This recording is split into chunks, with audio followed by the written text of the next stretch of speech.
Hello, this is Ray Man here again with today's Bible reading. Today we're reading in the book of First Chronicles Chapter 19. Now it came to pass after this that Nahash, the king of the children of Ammon, died, and his son reigned in his stead. And David said, I will show kindness unto Hanun, the son of Nahash, because his father showed kindness to me. And David sent messengers to comfort him concerning his father. So the servants of David came into the land of the children of Ammon to Hanun to comfort him.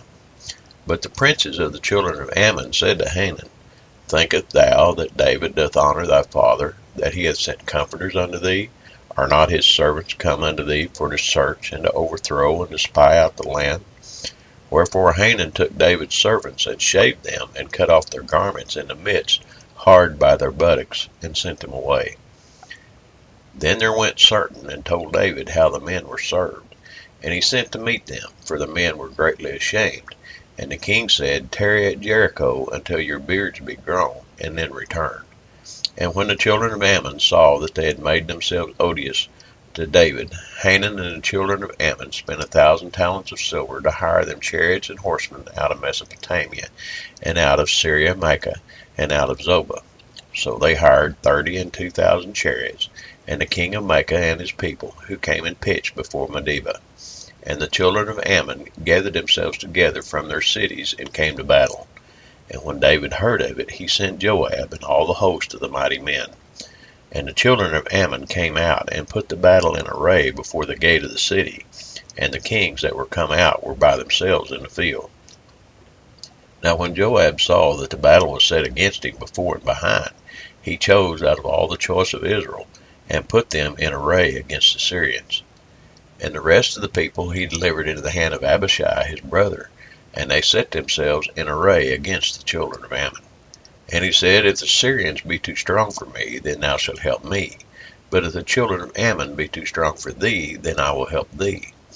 Be of good courage, and let us behave ourselves valiantly for our people, and for the cities of our God, and let the Lord do that which is good in his sight. So Joab and the people that were with him drew nigh before the Syrians unto the battle, and they fled before him. And when the children of Ammon saw that the Syrians were fled, they likewise fled before Abishai his brother, and entered into the city. Then Joab came to Jerusalem. And when the Syrians saw that they were put to the worse before Israel, they sent messengers, and drew forth the Syrians that were beyond the river. And Shophak, the captain of the host of Hadarezer, went before them. And it was told David, and he gathered all Israel and passed over Jordan, and came upon them, and set the battle in array against them. So when David had put the battle in array against the Syrians, they fought with him. But the Syrians fled before Israel. And David slew of the Syrians 7,000 men, which fought in chariots, and 40,000 footmen, and killed Shophak, the captain of the host.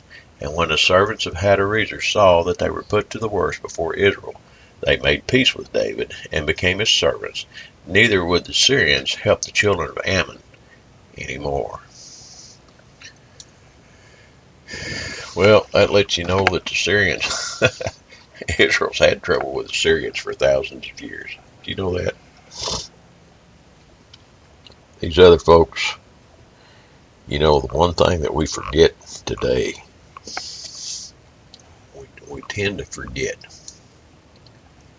God dealt with Israel, and he gave them, by covenant, all the land between the Mediterranean Sea and the Euphrates River. Now they're confined to this one little strip of land. I think it's something like 30 miles wide or long or something, less than the size of the state of Rhode Island by a bunch.